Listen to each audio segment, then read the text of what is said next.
Game Overlord Veiny Vanilla. Welcome back to another exciting edition of Gundam Death Breakdown.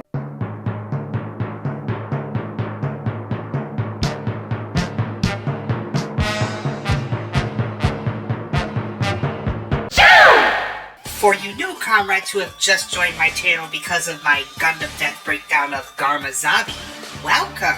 I saw the numbers and I've gotta say I'm so thankful and happy that we finally got some traction on this channel.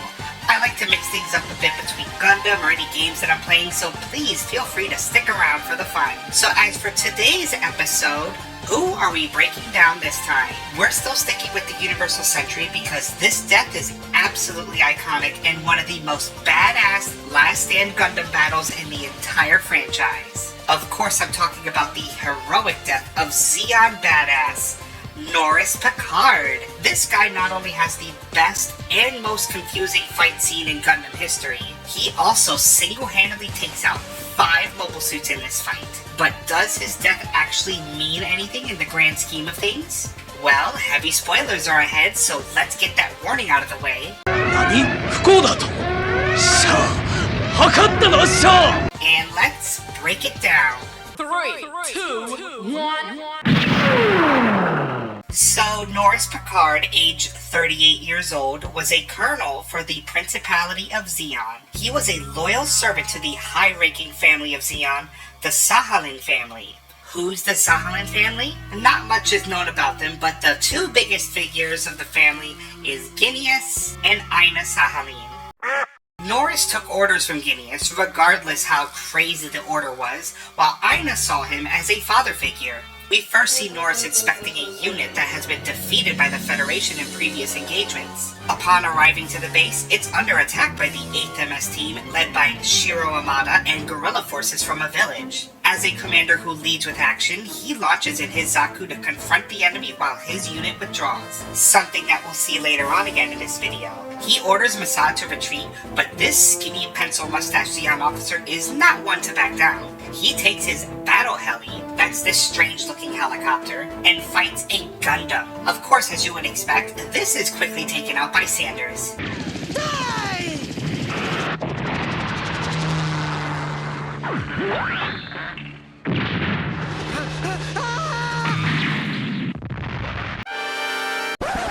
I'm not doing the music for him. He literally has less than 5 minutes of screen time. Besides, this video is about a true badass, not this weirdo. Norris in his Zaku 2 faces off against Shiro in his ground-type Gundam. Just think of it as a limited-produced version of the RX-78, but primarily for ground engagements. Norris is a man of melee prowess, and it shows later on in this video. He takes on a Gundam with his Heat Hawk axe. Unfortunately, we don't get to see the full potential of his Zaku skills as his mobile suit and the Gundam fall into the water for the majority of this fight. On top of that, Shiro was too busy fighting off Kiki in his cockpit.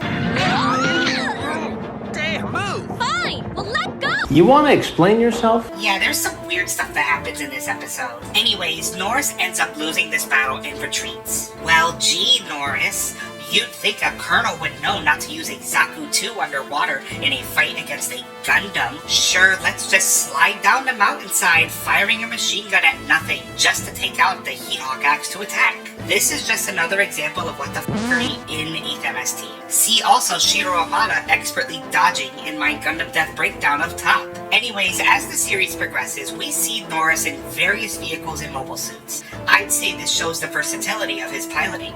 Not only did he pilot a Zaku 2, he also pilots a Lugan and a Dop along with his final mobile suit, the Goof Custom. The Goof Custom is an absolute badass of a mobile suit. If you thought the Goof was cool, get a load of this. The Goof Custom is a massive upgrade to the Goof. Remember how the Goof had a 5-finger gun? Well, that's now replaced with a 3-barrel 35mm machine gun. Now granted, the caliber is smaller, the fire rate as well as the magazine-fed system proved to be superior. The Goof's thick tentacle heat rod is now replaced with a grappling cable that has the same electric charge capabilities. When I say grappling hook, I mean grappling hook. As unreal as it may be, this thing is capable of latching on the core fighters and hitching a ride to take them down. And you can't forget the Goof's iconic heat saber. The Goof Custom brings it along stored in its badass shield. Why is this shield badass? There's a gigantic Gatling gun on it. This baby not only brings more firepower to the fight, but also lighter than its predecessor. Anyways, too long didn't listen. The Goof Custom is one of the best Zeon ground mobile suits during the 1 Year War. So how the hell did Norris end up losing in it? Don't worry comrades, we'll get there. So during the final episodes of 8th MS Team, Zeon is pinned down in a mountain base, constantly pummeled by Federation bombs and artillery. This is also that the Absolus, one of the most ugliest of Zeon mobile armors, gets completed so Wackadoo Genius has his way with making his massive baby of destruction. Of course, the way we get to where we are with the Absolus would be an entirely different video. The plan for Zeon is simple. Complete the Absolus, and Zeon retreats in their Zanzibar ship, the Kerrigan. Despite Norris having ill feelings towards this mission, as a man of duty, he presses on. Meanwhile, the 8th MS Team has been tasked with a mission of their own. Defend 3 gun tanks that are being used to bombard the mountain base. Norris makes the decision that he will carve a path for the Kerrigan to launch safely. After a heartfelt one-on-one with Aina, including her confessing that she thinks of him as a father, he does something pretty unique. He voice activates his Goof Custom. On Goof, awaken! Or does he? Yeah, this is an example of dubbing error. For the longest time, people thought that he voice commanded his Goof Custom to activate, but reality can often be disappointing. Let's look at the Japanese dub.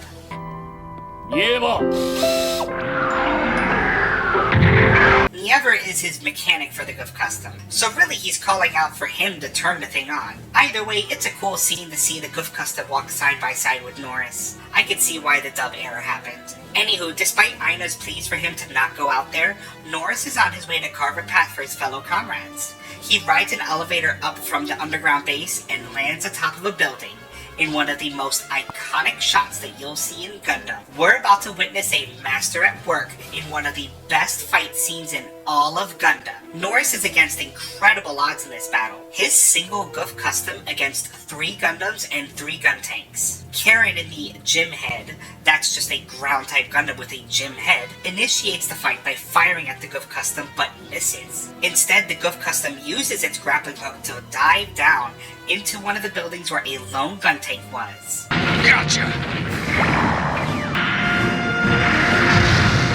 That's 1 gun tank!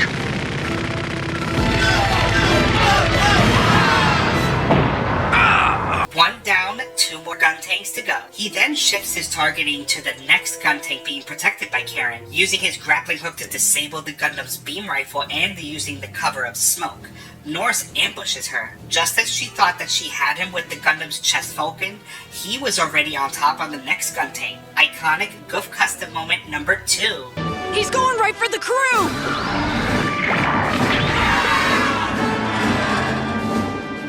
You have to think about this in the perspective of those gun tank pilots. Just looking up at being absolutely minced by the Goof Custom Saber. After taking out the gun tank, he also disables Sandra's 180mm cannon. Now 2 out of the 3 Gundams are weaponless. With 1 tank to go, Norris closes in on his target, but standing in his way is the king of plot armor, Shiro Amada. With Shiro and the remaining gun tank raining down fire on the Goof Custom, the bridge collapses with the Goof Custom under it, but the sheer power of the Goof Custom pushes the giant slab of the bridge off of him and towards Shiro in the Easy 8. Oh, what's the Easy 8? This weird looking no V on the head Gundam. Here's a prime example of Shiro Amada what the f***ery. And there's a few more that happen in this fight. I've seen people tout that Shiro is this amazing ace pilot, but who the f*** fires their weapon with their eyes closed? He literally sprays and prays more than a 12-year-old playing Call of Duty. Like, sure, this scene makes for a cool gif, but he misses every single shot. Even Norris has something to say about it. Well, that looked impressive.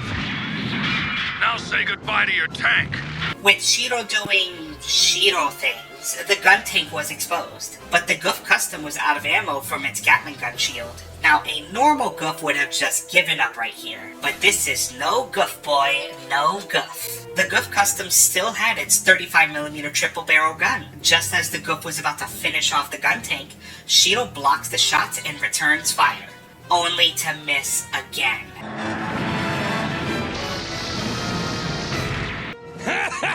No, really, he misses a stationary target, effortlessly moving slightly back. Norris has decided that this is his moment. He won't make it back to the Kerrigan in time. This is the place that he will die. He fires a flare to notify the Kerrigan to take off. He has 20 minutes to stall for time. So he engages the Easy-8 with the Goof Customs Heat... Wait...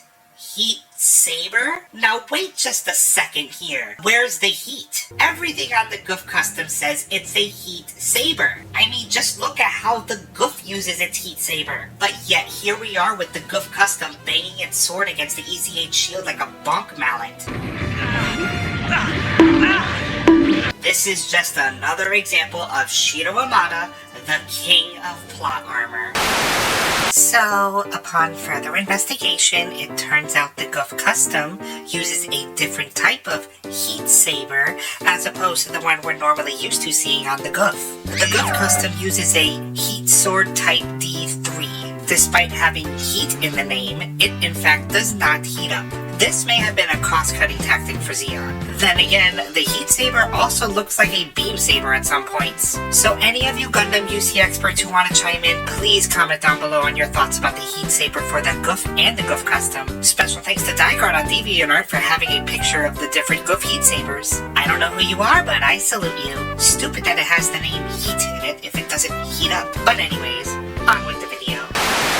So the Goof Custom uses its grappling hook to take the Easy-8 shield away. The electric shock causes the left arm to be disabled. Again, if there was a real Heat Saber, the Easy-8 is dead. Instead, the Heat Saber just continues to bonk.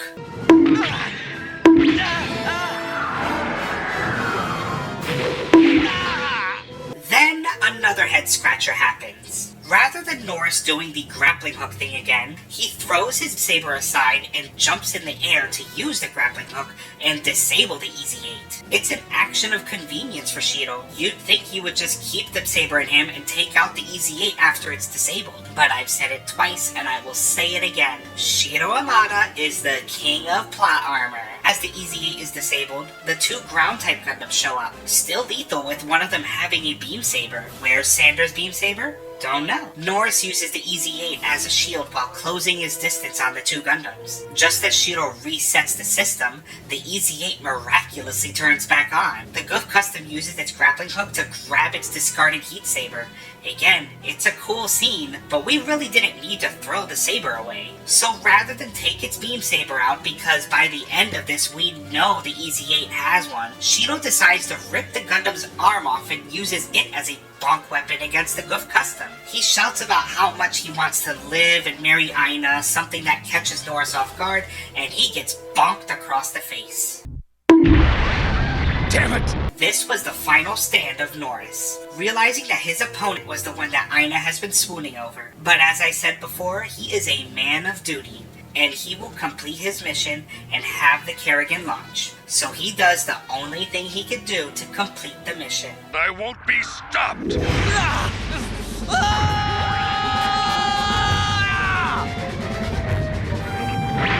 Victory is mine! Alright, so before we talk about the death, we need to go back and talk about Shiro. Again, throughout the whole fight, he didn't take his beam saber out. He even uses his busted up arm as a weapon. But now he suddenly uses his beam saber. Again, yes, it looks cool, but does it make sense? It's Gundam. With that last blow, Norris was killed. But he wasn't finished. As his Goof Custom was cut in half, he takes out the last gun tank. Damn it, no!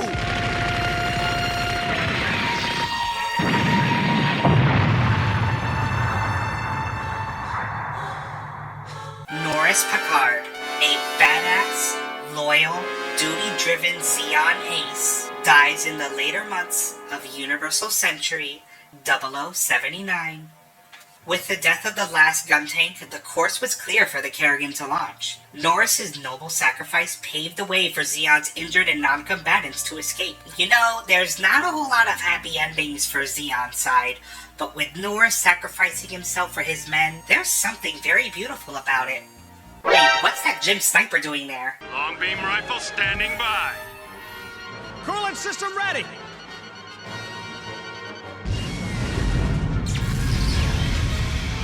Keep that cool and pumping!